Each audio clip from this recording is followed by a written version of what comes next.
Hello and welcome to Mindful Mondays, where we try to start our week out well by focusing on our relationship with God, primarily talking about our prayer life and thinking about our prayer life.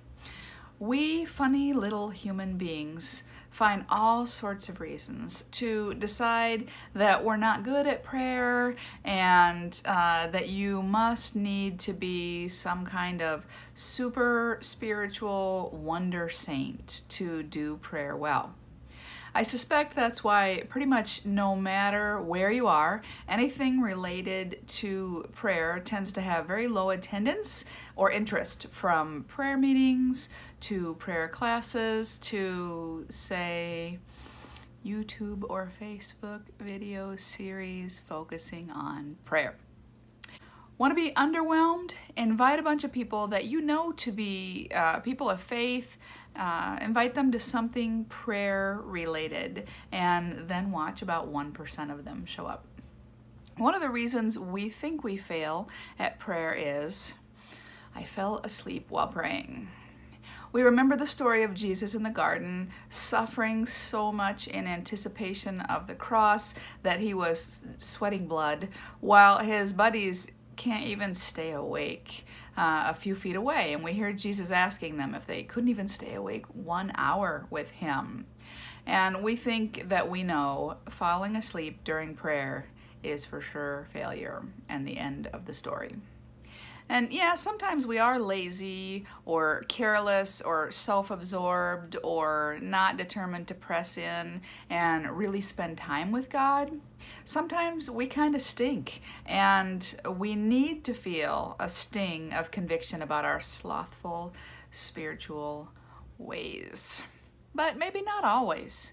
If you've had babies, or if you've loved babies that weren't your own, how have you felt when they've been so comfortable with you that they just curled up in your arms and went to sleep? Am I the only person who thinks holding a sleeping baby is just about the best thing ever?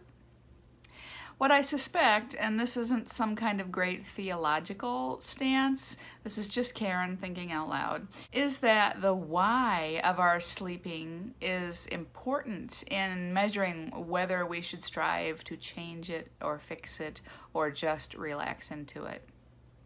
If you're falling asleep in prayer because you refuse to exercise enough discipline to show up to pray at some other time than when you're just literally, nodding out and crashing, maybe think about changing that.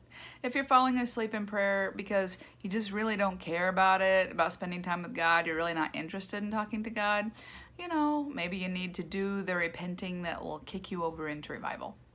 But if you're falling asleep because you came to spend time with the Lord and it went long and now you're relaxing into God's arms, maybe that's just sweet.